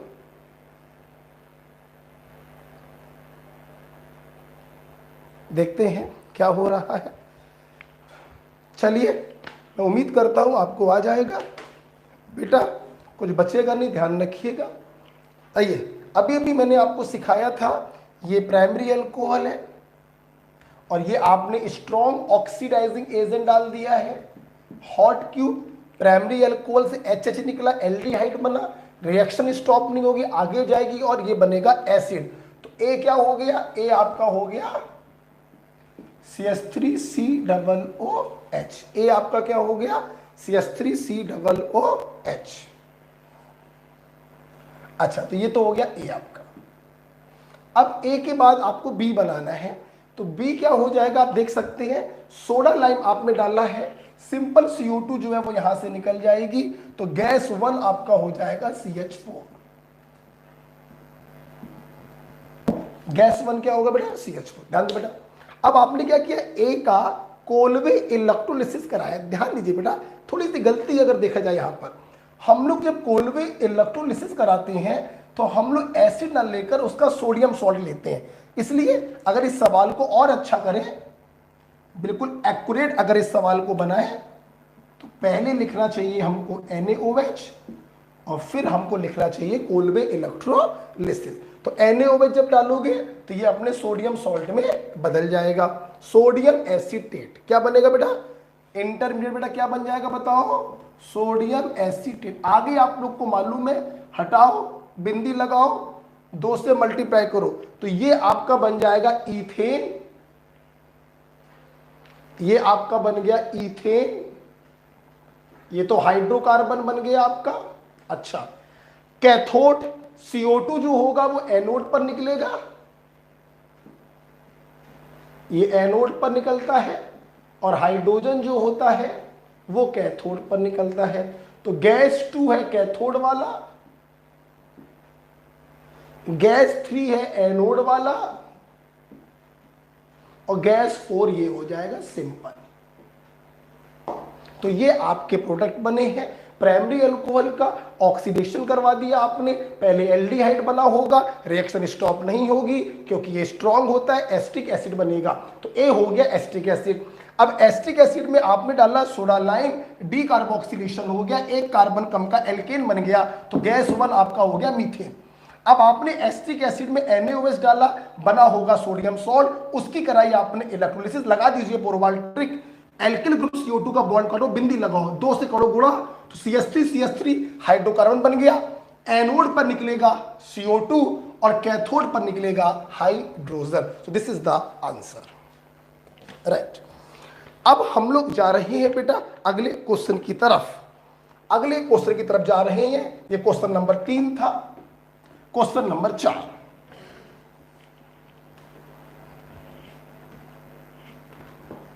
क्वेश्चन नंबर 4, क्वेश्चन नंबर 4 में हमें आपको थ्योरी बतानी पड़ेगी। ठीक ठाक, ये शायद आज के लिए आखिरी सवाल होगा।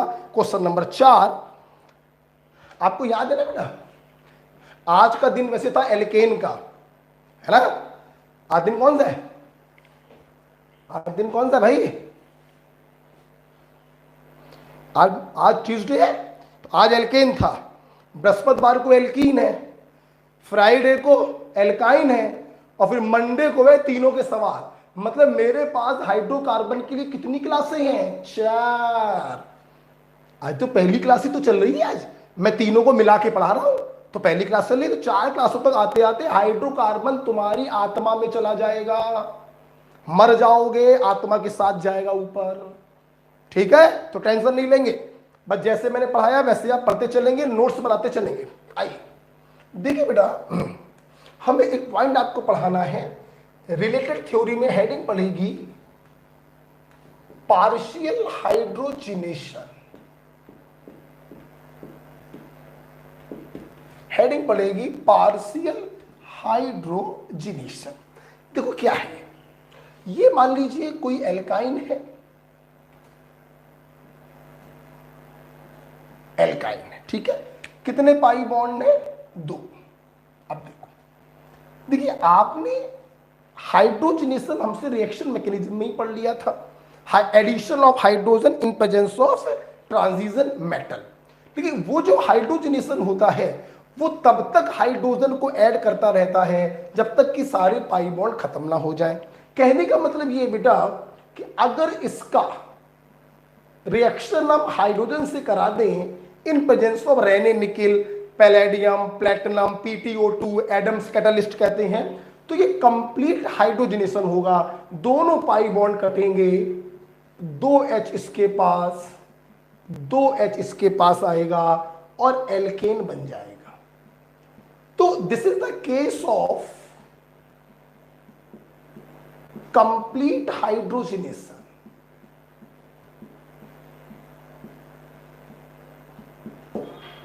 This is the case of complete hydrogenation. अब हमारा मकसद यह था कि दोनों पाई बॉन्ड सिंगल में ना बदलें, एक पाई बॉन्ड सिंगल में बदले और एक पाई बॉन्ड बना रहे, बोले तो पार्शियल हाइड्रोजनेशन। तो पार्शियल हाइड्रोजनेशन कराने के हमारे पास दो तरीके होते हैं। ये तो कंप्लीट हो गया, ये नहीं पढ़ना था हम लोग को पढ़ना था पार्शियल हाइड्रोजनेशन। दो तरीके हैं, एक हमारे पास होता है लिंडलर्स कैटालिस्ट और एक हमारे पास होता है बर्च रिडक्शन। बर्च रिडक्शन में क्या करते हैं, लिथियम या sodium in liquid ammonia. Birch reduction में लिथियम या सोडियम लेते हैं इन लिक्विड अमोनिया, और लिंडलर कैटालिस्ट में क्या होता है, हाइड्रोजन का एडिशन होता है इन presence of palladium, in presence of sulphur या क्यूनोलीन, सल्फर या क्यूनोलीन। ठीक है, इसमें देखिए क्या होता है, ध्यान से मेरी बात सुनिएगा। पैलेडियम अगर ये सब आप ना लेते, अगर ये सल्फर या क्यूनोलीन आप लोग ना लें, तो देखिए जो पैलेडियम होगा वो ट्रांजिशन मेटल के तरीके कंप्लीट हाइड्रोजनेशन करा देगा। रिएक्शन दोनों पाई बॉन्ड को रिड्यूस ना कर पाए, रिएक्शन एक पाई बॉन्ड के बाद स्टॉप हो जाए, तो हम लोग यहां पर क्या ले लेते हैं, इनहिबिटर हम लोग ले लेते हैं, पॉइजन हम लोग ले लेते हैं सल्फर, और सपोर्ट ले लेते हैं। क्यूनोलीन क्यों लिख रहे हो, सपोर्ट लगा दो CaCO3 का, ये छोड़ो हटाओ, इतना लिखो बस। ठीक है, तो palladium plus sulphur plus CaCO3, this is called Lindlar catalyst. Sulphur को लेने का मेन उद्देश्य हमारा ये होता है कि एक पाई बॉन्ड रिड्यूस हो, दूसरा पाई बॉन्ड रिड्यूस ना हो पाए, रिएक्शन आगे प्रोसीड ना कर पाए। देखिए बेटा क्या होगा, सिर्फ एक पाई बॉन्ड रिड्यूस होगा और एक H इस कार्बन को मिल गया, एक H इस कार्बन को मिल गया, और रिएक्शन यहीं पर क्या हो गई, स्टॉप हो गई। बर्च रिडक्शन में भी वही काम होता है, सिर्फ एक पाई बॉन्ड ही रिड्यूस होता है, एक H इसको मिल गया, एक H इसको मिल गया। आपने लिंडलर और बर्च में एक पॉइंट नोटिस किया होगा कि बर्च में दोनों कार्बनों से को जो मैंने हाइड्रोजन दिया है वो अपोजिट डायरेक्शन में दिया है। यस, ये क्या होता है, ट्रांस एल्कीन का फॉर्मेशन होता है, और लिंडलर कैटालिस्ट में क्या होता है, सिस एल्कीन का एडिशन होता है। तो बर्च रिडक्शन जब कराते हैं तो हमें ट्रांस एल्कीन प्राप्त होती है, और लिंडलर कैटालिस्ट जब हम लोग कराते हैं तो हमें सिस एल्कीन प्राप्त होती है। लेकिन अगर नॉर्मल हाइड्रोजनेशन कराओगे तो हमें एल्केन प्राप्त होगा। खैर, तो बर्च हो गया, लिथियम या sodium in liquid ammonia, trans addition होगा, ट्रांस एल्कीन मिलेगी, और लिंडलर कैटालिस्ट हो गया palladium plus sulphur plus CaCO3, cis addition होगा, हमें सिस एल्कीन मिलेगी। ओके, और अगर आप नॉर्मल हाइड्रोजनेशन कराओगे तो दोनों पाई बॉन्ड रिड्यूस हो जाएंगे, कंप्लीट हाइड्रोजनेशन हो जाएगा और एल्केन का फॉर्मेशन होगा। ठीक है बेटा, एक पॉइंट तो ये हो गया। नेक्स्ट, मैकेनिज्म आपके सिलेबस में नहीं है, बर्च रिडक्शन की मैकेनिज्म आपके सिलेबस में नहीं है, इलेक्ट्रॉन की हेल्प से होता है, जरूरत नहीं है आपको। अच्छा, एक पॉइंट बेटा हम आपको यहां पे और बताना चाहते हैं, MCPBA MCPBA का फुल फॉर्म क्या है? मेटाक्लोरो पर बेंजोइक एसिड। ठीक है, ध्यान दीजिए बेटा, this is what benzoic acid, this is benzoic acid. हमें बनाना है पर बेंजोइक एसिड, ए को और लगा दिया, दिस इज पर बेंजोइक एसिड। अब इसके मेटा पे लगाना है Cl, this is Meta chloro पर बेंजोइक एसिड, और इसका हम लोग यूज करते हैं for epoxidation.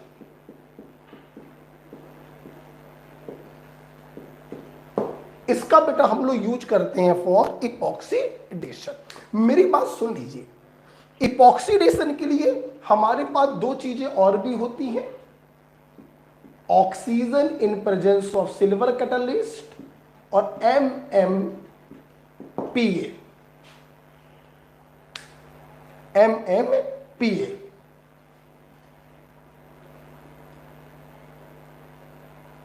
MMPA magnesium mono पर ऑक्सीथैलेट, MMPP। ठीक है, लिख लीजिए इसको बेटा जरा,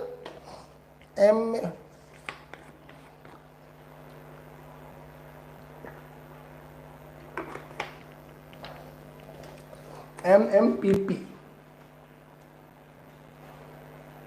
ये देखिए, तो पहले ये लिख लो, MCPBA मेटाक्लोरो पर बेंजोइक एसिड, और दो और भी हमारे पास हैं, एक है oxygen in presence of silver catalyst और MMPP मैग्नीशियम मोनो पर ऑक्सीथैलेट। इसका स्ट्रक्चर की कोई जरूरत नहीं है, आल्दो कोई बड़ा स्ट्रक्चर नहीं है इसका, लेकिन कोई जरूरत नहीं है आपको इसके स्ट्रक्चर की।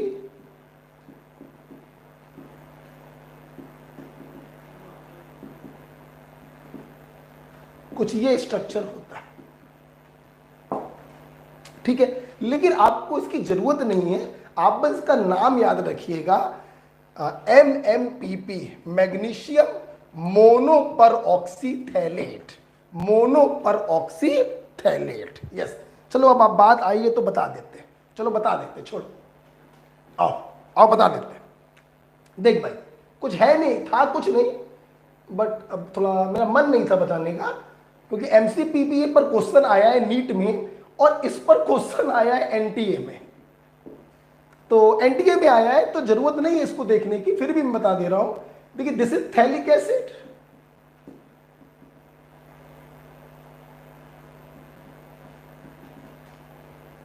थैलिक एसिड आपको मालूम है, डाइकार्बोक्सिलिक एसिड और थैलिक एसिड। अब मेरे को बनाना है मोनो पर ऑक्सी थैलिक एसिड।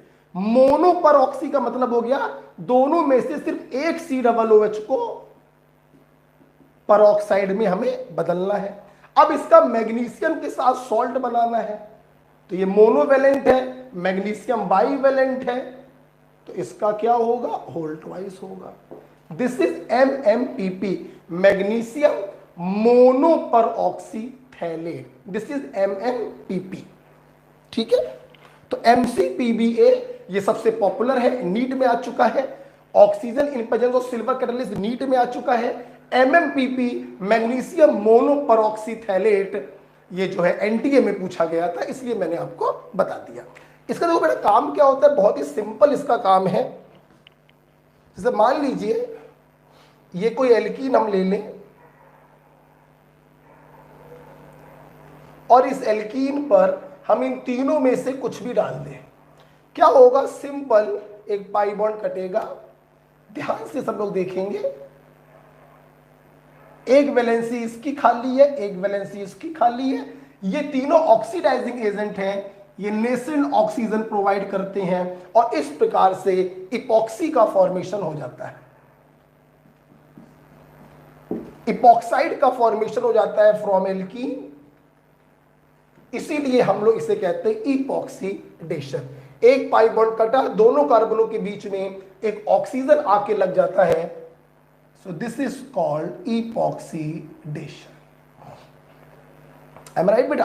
अब देखिए, अब जब भी मैं इपॉक्साइड को पढ़ाता हूं तो मेरी आदत है, आदत से मैं मजबूर हूं, मैं इपॉक्साइड की दो बातें आपको यहां पर बताना चाहूंगा। ये एक्स्ट्रा है। पहला है hydrolysis in presence of acid और दूसरा है ग्रिग्नॉर्ड रिएजेंट। ओके, ध्यान से मेरी बात सब लोग समझेंगे तो आपको अच्छी फीलिंग आएगी। देखिए बेटा क्या होता है, जब हाइड्रोलिसिस कराते हैं इन प्रेजेंस ऑफ एसिड, आपको मालूम है ऑक्सीजन के पास लोन पेयर है, ठीक है। सबसे पहले बेटा क्या होता है, इसका प्रोटोनेशन हो जाता है। ये H+ जो होता है एसिड, इसके लोन पेयर की तरफ आकर्षित हो जाता है और इस प्रकार से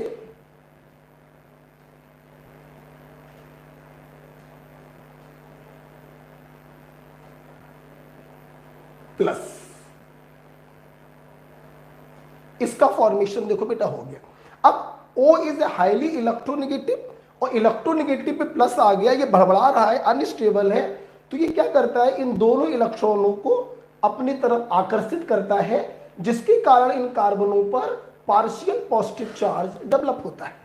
इस पार्शियल पॉजिटिव चार्ज को देखते हुए सेकंड स्टेप में क्या होता है, न्यूक्लियोफाइल वाटर, न्यूक्लियोफाइल वाटर जो है SN1 मैकेनिज्म में अटैक करता है। देखिए बेटा, जो बहुत ही अच्छी बुक्स हैं वहां पे तो ये लिखा होता है कि this is actually mixed SN1 and SN2, लेकिन आप लोग इसको SN1 मानकर आगे बढ़िएगा। ध्यान दे बेटा, मैंने हमेशा आपको बताया है कि solvent is the source of nucleophile. Water के अटैक करने का मतलब होता है OH- का अटैक करना, CH3OH की अटैक करने का मतलब होता है CH3O- का अटैक करना। तो वाटर के अटैक करने का मतलब है OH- का अटैक करना हो रहा है। ध्यान से मेरी बात आप लोग सुनेंगे। जब ये OH- इस पर अटैक करता है तो ध्यान देना बेटा, ये कार्बन की वैलेंसी 5 हो जाती है, तो ये दोनों बॉन्ड पेयर यहां पर इस प्रकार से शिफ्ट हो जाते हैं और आप देखिए इस प्रकार से विस डाइऑल का फॉर्मेशन हो जाता है। और विस डाइऑल को ध्यान रखिएगा हम लोग ग्लाइकॉल के नाम से जानते हैं। विस डाइऑल को हम लोग ग्लाइकॉल के नाम से जानते हैं। विस डाइऑल को हम लोग ग्लाइकॉल के नाम से जानते हैं। OH- SN1 फैशन में पीछे से अटैक करता है और ये कार्बन का वैलेंसी हो जाएगा 5, ये कार्बन भड़बड़ाने लगेगा तो ये दोनों बॉन्ड पेयर O की तरफ ट्रांसफर हो जाएंगे, तो इस पर आ गया OH और इस पर जब दोनों इलेक्ट्रॉन ट्रांसफर हो गए तो इसका प्लस खत्म हो गया और इस प्रकार से विस डाइऑल का फॉर्मेशन हो गया। ठीक है, ये मैकेनिज्म बताने से क्या होता है, बच्चों को याद करने की कोई जरूरत नहीं पड़ती। अदरवाइज मैं ऐसे भी बता सकता था, कार्बन ऑक्सीजन का बॉन्ड काटो, वाटर का H दे दो O- को और OH दे दो C+ को। आप ऐसे भी कर सकते थे, माइनस को दे दो वाटर का H+ और प्लस को दे दो वाटर का OH-, लेकिन ये बात सही नहीं है। आप ध्यान से अगर देखें तो O के पास जो H आ रहा है वो वाटर का नहीं आ रहा है, वो एसिड का आ रहा है, और कार्बन के पास जो OH आ रहा है वो वाटर से आ रहा है। ठीक है, अच्छा अब हम लोग बात करते हैं ग्रिग्नॉर्ड रिएजेंट की। अगर आप ध्यान से देखें तो ये जो आपने इपॉक्सी लिंकेज को ब्रेक कराया है, this is acid catalysed breaking, acid catalysed breaking of epoxide. ये अगर आप लोग ध्यान से देखें तो this is acid catalysed breaking of epoxide linkage. H+ यहां पर गया, ऑक्सोनियम सॉल्ट बना, SN1 पे पार्शियल पॉजिटिव चार्ज डेवलप हुआ, SN1 फैशन में अटैक किया, बॉन्ड पेयर O की तरफ चला गया और ग्लाइकॉल का फॉर्मेशन हुआ।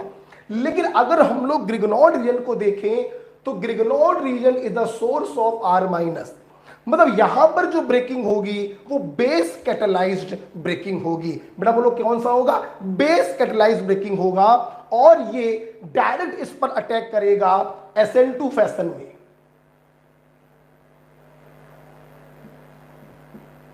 SN2 बेस NO न्यूक्लियोफाइल है, स्ट्रॉन्ग न्यूक्लियोफाइल है, SN2 फैशन में अटैक करेगा। तो कहीं ना कहीं बेटा आप ध्यान से अगर देखें तो इलेक्ट्रोनेगेटिव होने के कारण पार्शियल पॉजिटिव चार्ज तो यहां पर भी है। वो अलग बात है कि ये पार्शियल पॉजिटिव बहुत ज्यादा होगा और ये पार्शियल पॉजिटिव बहुत कम होगा। ध्यान से मेरी बात सुनिएगा। R minus is a strong nucleophile, तो ये इस थोड़े से पार्शियल पॉजिटिव को भी देख लेता है, लेकिन water is a weak nucleophile, ये इस थोड़े से पार्शियल पॉजिटिव को नहीं देख पाता, इसको ज्यादा पॉजिटिव चाहिए होता है। इसलिए सबसे पहले हम कराते हैं प्रोटोनेशन और फिर वाटर के द्वारा, फिर न्यूक्लियोफाइल के द्वारा इस लिंकेज को ब्रेक करते हैं। ग्रिग्नॉर्ड रीजन में ये स्ट्रॉन्ग न्यूक्लियोफाइल है, ये इस पार्शियल पॉजिटिव को भी देख लेता है और SN2 फैशन में अटैक करता है। वैलेंसी हो जाएगी 5, बॉन्ड पेयर टूट के चला गया O की तरफ,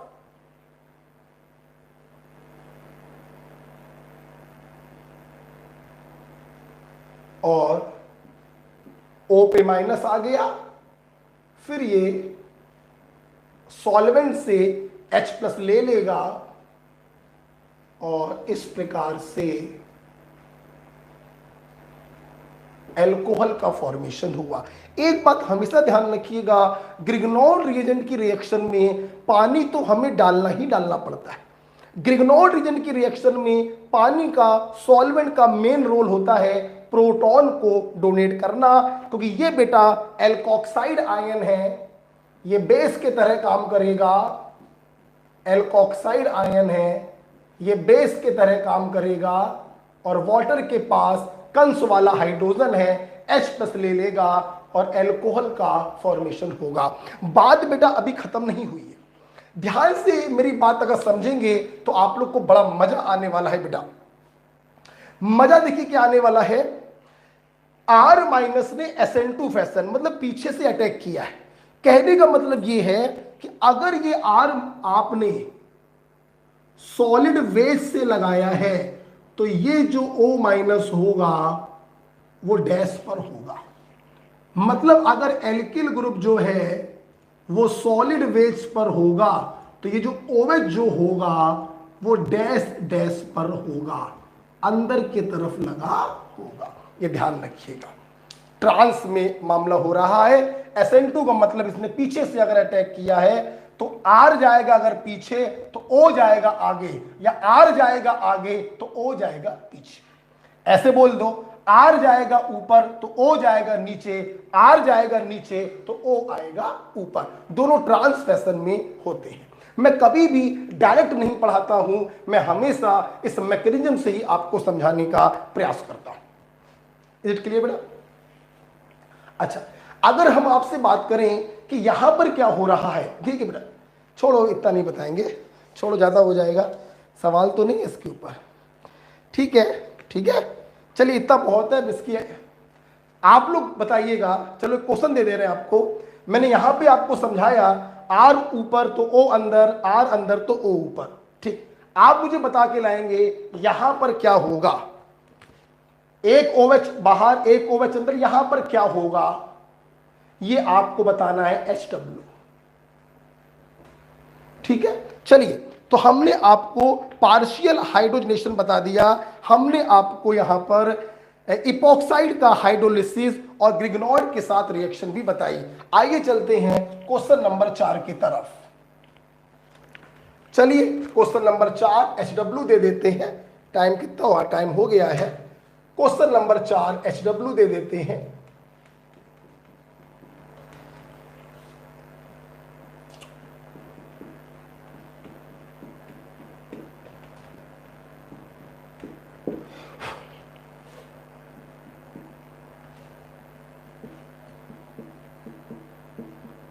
MMPP ले लो, MCPBA ले लो, oxygen in presence of silver ले लो,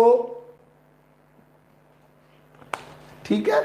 यहां पर भी पार्शियल पॉजिटिव है, इसमें कोई शक नहीं है बेटा, लेकिन ये पार्शियल पॉजिटिव बहुत कम है और ये पार्शियल पॉजिटिव बहुत ज्यादा है। अच्छा एक बात और सुन लो, लिखा है this is acid catalysed breaking of epoxide while this is base catalysed breaking of epoxide.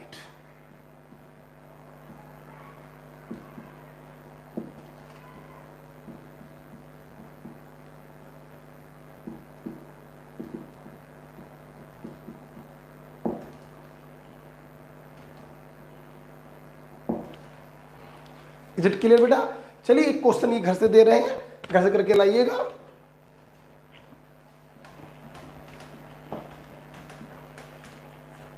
और बी के आगे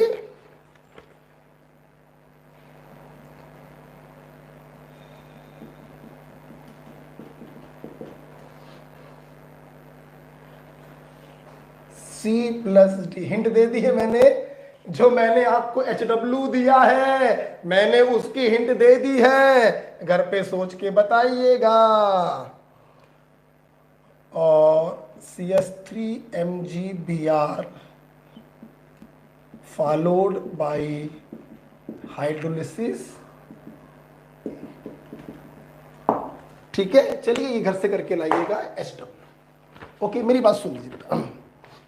देखिए बेटा कोचिंग में 2-3 लोगों को कोरोना हो गया, मनोज और अंकित को भी बुखार आ रहा है, हमारे गुप्ता सर को भी बुखार आ रहा है।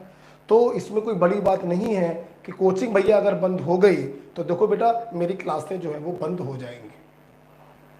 तो मैं स्पष्ट आपसे बोलना चाहता हूँ, मैं क्लास तो पढ़ाना ही चाहता हूँ इसलिए मैं आ रहा हूँ, कि बेटा डर बहुत ज़्यादा हो गया है, घर वाले निकलने नहीं दे रहे हैं और कोचिंग भी बेटा ऑफ चल रही है, इसलिए थोड़ा हमको भी फीवर आ रहा है। मैं आपको सच बता दूं तो आज अंकित ने मुझको 4 दिन पुराना रखा हुआ पानी पिला दिया, और 4 दिन पुराना पानी था। फोन किया मेरे का क्लास चली थी। अच्छा अब बोलो नहीं चला। तो अगर मुझे भैया फीवर आ गया तो भैया मैं हाथ जोड़ के माफ़ी चाहूँगा, फिर क्लास कैंसिल हो जाएगी। तो मैं चाह रहा हूँ कि ऐसा कुछ हो ना, आपकी ऑर्गेनिक रिएक्शंस में निपटा दूँ, लेकिन डर बेटा बहुत बना हुआ है। ठीक है, खैर हम लोग मिलते हैं परसों, इसके आगे कंटिन्यू करेंगे। आप मेरी थ्योरी पढ़कर आइएगा, ये क्वेश्चन करके आइएगा। ओके भाई, थैंक यू।